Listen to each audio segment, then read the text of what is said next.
Students आप लोगों का बहुत ही वेट था सर क्लास 10 कब से स्टार्ट करेंगे कब से स्टार्ट करेंगे। स्टूडेंट आप लोगों का क्लास 10 स्टार्ट हो गया है। ये आपका फर्स्ट चैप्टर का फर्स्ट वीडियो है क्लास 10 का। और आप लोग देख सकते हैं रियल नंबर्स। आपका पहला ही चैप्टर का नाम है रियल नंबर और नंबर सिस्टम में ये आता है। आपको ये हमारे साथ बने रहना है ताकि आप लोगों को मैं सही से करवा पाऊँ। बात करते हैं रियल नंबर्स क्या है। सबसे पहले देखिए रियल नंबर चैप्टर को स्टार्ट करने से पहले इनका हम लोग इंट्रोडक्शन कर लेंगे तो हमको समझने में आसानी होगा। इनमें से जो भी मेन पॉइंट है उसको हम लोग देख लेते हैं। देखिए स्टूडेंट्स रियल नंबर्स को हिंदी में कहा जाता है वास्तविक संख्या। स्टूडेंट्स मैथ में जितने भी कुछ आप करते हैं ना वो सब रियल नंबर में आ जाता है। ओके जितने भी मैथमेटिक्स जितनी भी संख्या वो मैथ में रियल नंबर में आता है यानी कि वास्तविक संख्या में आता है। इसे दो भागों में बांटा गया है रेशनल नंबर और इरेशनल नंबर। रेशनल को हम लोग कहते हैं परिमेय संख्या। यहाँ पे थोड़ा सा मिस्टेक हुआ लिखने में सही कर दूँ। क्या कहते हैं इसको परिमेय संख्या। रियल नंबर को हम रेशनल नंबर को कहते हैं परिमेय संख्या और इरेशनल नंबर को कहते हैं अपरिमेय संख्या। अब बात करते हैं रेशनल नंबर क्या होता है और इरेशनल नंबर क्या होता है। इससे पहले मैं आप लोगों को बता दूं अगर इस चैनल में आप न्यू हैं तो सबसे पहले चैनल को सब्सक्राइब कर दें और बेल आइकन को दबा दें ताकि आप लोगों को ये वीडियो मिलता रहे हमेशा। ठीक है ऑलवेज मिलता रहे। जो भी इंपॉर्टेंट वीडियो मैं क्लास 10 का छोड़ता जाऊँ वीडियो अपलोड करता जाऊँ आप लोगों को मिलता रहे। चलिए हम लोग स्टार्ट करते हैं रेशनल नंबर क्या है और इरेशनल नंबर क्या है। स्टूडेंट्स यहाँ देखिए रेशनल नंबर को हम लोग क्या कहते हैं हिंदी में परिमेय संख्या। अब बात करते हैं ये क्या होता है। स्टूडेंट्स वह संख्या जिसे p/q के रूप में लिखा जाता है लिख सकते हैं ना जिसे हम लोग p/q के रूप में लिखते हैं जहाँ p और q कोई पूर्णांक होगा। p और q क्या होगा कोई पूर्णांक होगा तथा q 0 के बराबर नहीं हो सकता। q का जो वैल्यू होगा वो 0 के बराबर नहीं होगा। ओके समझ में आ गया। अब बात करते हैं p/q कैसे। जैसे कि 5/6 8/7 9/12 9 1/10 15 ये सब परिमेय संख्या है यानी कि रेशनल नंबर है और इसे हम लोग p/q के फॉर्म में लिख सकते हैं। ठीक है जैसे इसको मानेंगे p इसको मानेंगे q इसको मानेंगे p इसको मानेंगे q। यहाँ पे कुछ स्टूडेंट्स का डाउट होगा क्या होगा ये 9 कैसे परिमेय संख्या। स्टूडेंट्स इसके नीचे कुछ नहीं तो हम लोग 1 लिख सकते हैं। देखो यहाँ 3 लिखते हैं ना 3 लिखते हैं 3 के नीचे कुछ नहीं तो 1 है इसलिए p और ये q हो गया। ओके ये परिमेय संख्या हो गया। जिसके नीचे कुछ नहीं है उसके नीचे हम लोग 1 लिख के उसको परिमेय संख्या बना सकते हैं। तो इस तरह समझ में आ ही गया होगा कि रेशनल नंबर क्या है या परिमेय संख्या क्या है। आगे देखते हैं स्टूडेंट्स। आगे जाने से पहले सबसे पहले हम लोग समझते हैं पूर्णांक क्या है। स्टूडेंट्स पूर्णांक वही होता है जो पूर्णांक को हिंदी इंग्लिश में कहता है इंटीजर। ओके अब जैसे कि देखो जिसमें से 0 1 1 2 3 4 -1 -2 यानी कि देखो किस तरह का समझ है। यह 0 है ये पॉजिटिव है ये क्या जा रहा है पॉजिटिव जा रहा है और ये नेगेटिव की ओर जा रहा है।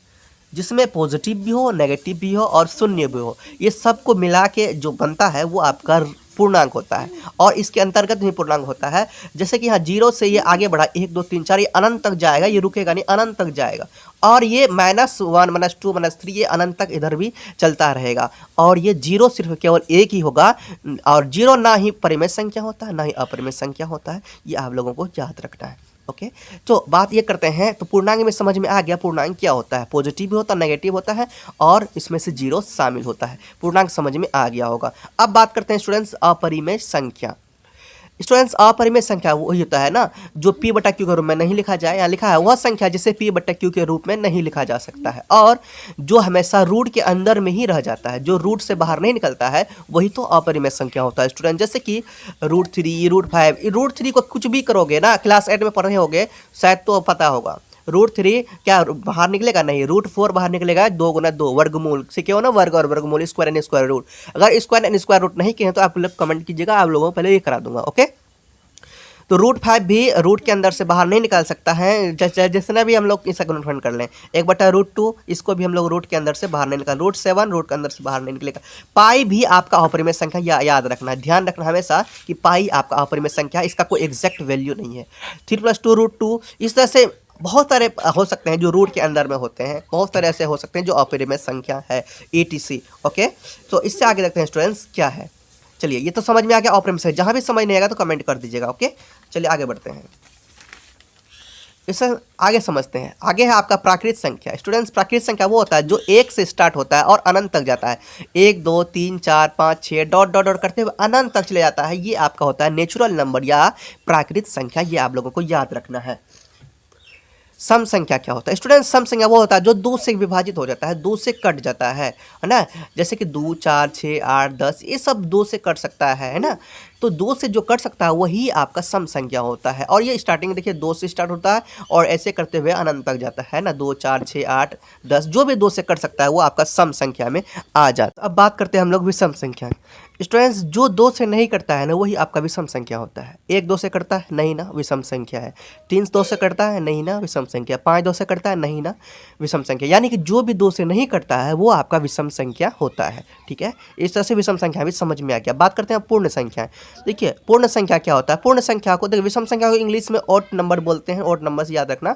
पूर्ण संख्या क्या होता है, पूर्ण संख्या इंग्लिश में सबसे पहले बोलते हैं वोल नंबर, ये याद रखना है। पूर्ण संख्या क्या बोलते हैं, वोल नंबर्स। और ये क्या होता है, देखिए स्टूडेंट 0 से स्टार्ट होता है और ये अनंत तक चलते रहता है। 0 1 2 3 4 5 6 डॉट डॉट डॉट अनंत तक जाता है। तो यही आपका स्टूडेंट्स क्या होता है, पूर्ण संख्या। समझ में आ गया। और पूर्णांक में समझ भी आ गया था। पूर्णांक क्या होता है, पूर्णांक वही होता है जो 0 होता है, माइनस और प्लस दोनों होता है।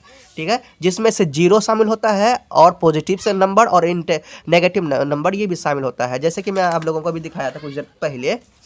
ये आपका पूर्णांक ऐसे होता है, आप लोग माइंड डिस्टर्ब नहीं कीजिएगा। ठीक है, आप लोग डाउट में नहीं रहिएगा कि पूर्णांक देखो क्या होता है, 0 1 2 3 4 5 6 डॉट डॉट डॉट चलते रहता है प्लस में, और ये माइनस में 1 2 माइनस 1 माइनस 2 ऐसे चलते रहता है। ठीक है, तो ये आपका क्या होता है, इंटीजर होता है, ये पूर्णांक होता है, ये याद रहेगा। और पूर्ण संख्या ये होता है जो कि 1 3 5 7 9 11 है ना, इस तरह से होता है। यानी कि 0 से स्टार्ट होता है, ये अनंत तक चलते रहता है इसी तरह से।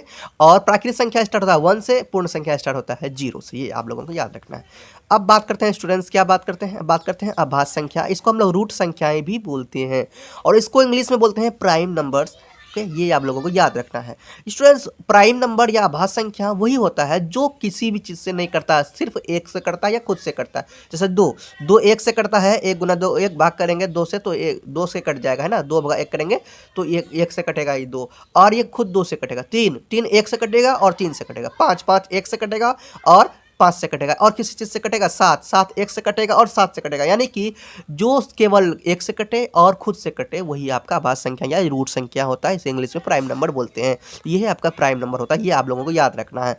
तो वो स्टार्टअप, यहाँ स्टार्टअप देखिए कहाँ से हुआ है, 2 3 5 7 9, यहीं से स्टार्टअप हुआ है। सबसे छोटी जो अभाज्य संख्या होता है, रूट संख्या होता है या प्राइम नंबर होता है, वो आपका 2 होता है, ये आप लोगों को याद रखना है। और सबसे बड़ा जो होता है वो अनंत होता है, डॉट डॉट डॉट, देखिए इन्फिनिटी तक। ठीक है, इस तरह से समझ में आ गया अभाज्य संख्या। अब बात करते हैं इससे आगे क्या है स्टूडेंट्स। इससे आगे है सअभाज्य संख्या, जिसे इंग्लिश में बोला जाता है को प्राइम नंबर्स। अब ये क्या होता है, देखिए को प्राइम नंबर में यहाँ पर लिया है क्या, 9 और 16। अब यहाँ देख सकते हैं 9 और 16 में, अब देखो इन दोनों में कोई भी कॉमन नहीं होगा।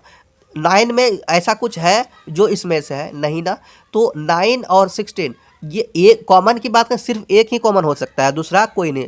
देखिए सअभाज्य है ना, तो ये भी अभाज्य है, ये भी अभाज्य है ना। अभाज्य तो समझ में आ ही जाता है जो किसी चीज़ से नहीं करता है, जो केवल 1 से करता है, इसीलिए 1 से तो दोनों करता है। और बात करते हैं ये किसी चीज़ से और नहीं कटेगा।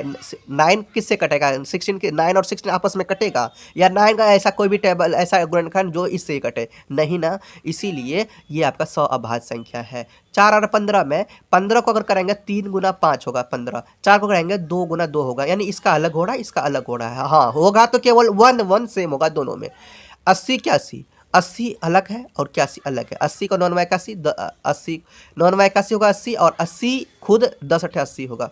ठीक है, 9 81 और 10 8 80, तो ये दोनों आपस में अलग अलग है, केवल एक ही मिल रहा है। 7 8, 7 अलग कट रहा है और 8 अलग से चीज़ कट रहा है। 14 15, 14 7 दूनी 14, यहाँ 3 बचे 15, ये तो आपस में नहीं मिल रहा है। ठीक है, यही आपका सअभाज्य होता है, ये आप लोगों को याद रखना है। अब बात करते हैं स्टूडेंट्स भाज्य संख्या या यौगिक संख्या। भाज्य संख्या इंग्लिश में बोला था डिविजिबल नंबर्स या कंपोजिट नंबर्स, ये आप लोगों को याद रखना है। उसके बाद देखिए डिविजिबल नंबर क्या होता है, जो कटता है किसी ना किसी, जैसे 2 4 6 8 10 15 27 28 डॉट डॉट डॉट etc। तो देखिए 4 की बात करें, 4 किससे किससे करता है, 1 से 2 से और 4 से। 6 किससे करता है, देखिए यहाँ लिखा मैंने, 6 करता है 1 से करता है, 2 से करता है, 3 से करता है, 6 से करता है। 8 किससे किससे करता है, 8 1 से करता है, 2 से करता है, 4 से करता है, 8 से करता है।